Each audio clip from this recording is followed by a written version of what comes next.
So let us start with the first of the relevant activities which are covered under the Economic Substance Regulations in the UAE. And this activity is the distribution and service business. Now, when you talk about distribution, that means that you are distributing certain goods on behalf of another company.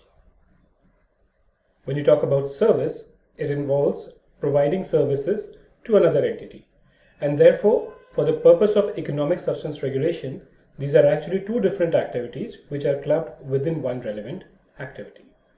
So it is not necessary that you have to have both of them together. You have to have one of them or both of them.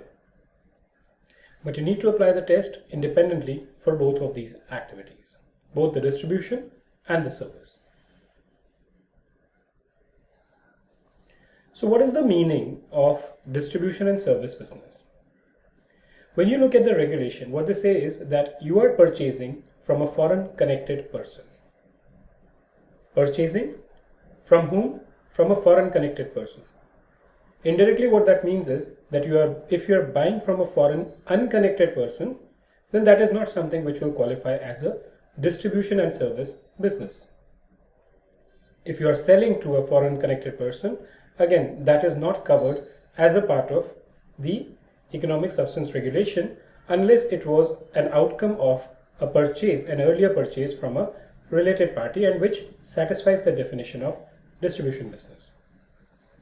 First thing is purchase from whom? A foreign connected person. The second is importing and storing in the state. What does this mean? When you are purchasing from a foreign connected person, then obviously that would be an import. But in addition to import, what it should also involve is storing in the state. So purchase from a foreign connected person, import and storage in the state. And then resale outside the state. What that means is if the sale is to a domestic party, that is not going to get covered as a part of the distribution and service business. So purchase from a foreign connected person, importing and storing in the state, and resale outside the state. As of now, let me just clarify that we are looking at distribution business.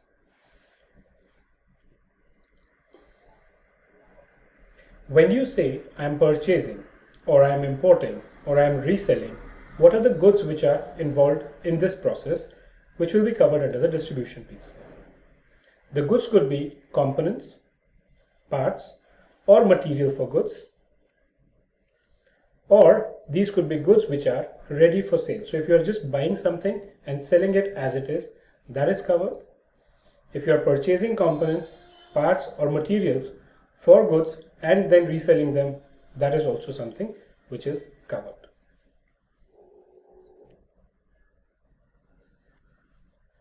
Let's understand this a bit more with the help of a few diagrams that we have done for you.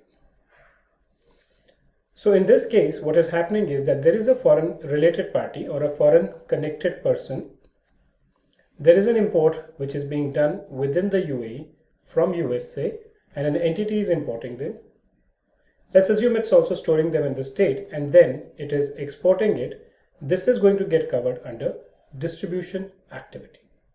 Because there is a purchase, assuming there's a storage and there's an export, this is something which would get covered as a distribution business. In the second case, the difference, if you would like to notice, is that even though the purchase is from a foreign related party, assuming there's a case of a storage also, the sale that has been done is to a foreign unrelated party. Now the question is, would this also be covered under the regulation? And the answer to that is yes. The requirement that the purchase has to be made from a foreign connected person does exist, but there is no specific requirement as to whether the sale should be done to a related person or an unrelated person. And therefore, even when you are importing and storing and you are selling to a foreign unrelated party, that is something which will get covered as a part of the distribution business.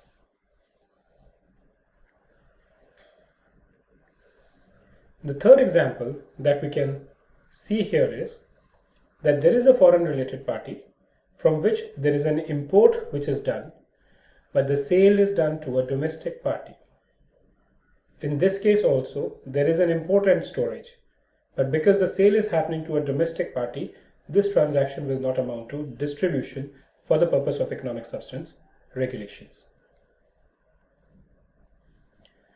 When we talk about the service businesses, if a UAE entity in this particular case is providing services to a foreign related party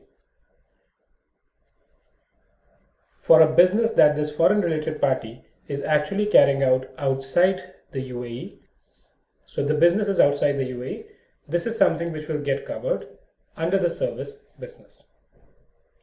Now please note that if this foreign party was actually providing services to a domestic entity within the UAE and there was no business outside the UAE, then this transaction may not be covered under the service business category. It is only the business outside the UAE which is carried out by a foreign related party, and for that, if services are provided by a UAE entity, that is what is going to get covered as a part of service business under the UAE. Now, in order to ensure that there is no duplication of activities, what has been provided is that if a distribution or a service business is carried out by any entity which is covered under any of these 6 sectors, if you actually monitor this closely, these are some of the relevant activities which we discussed earlier. The purpose of providing this exception is that for a banking company, you should apply the rule for ESR which are prescribed for a banking company. If a banking company is providing some services to a foreign related party in respect of their business outside the UAE, that would not get covered under distribution and service, but it will be tested under the banking provisions which are there under the ESR.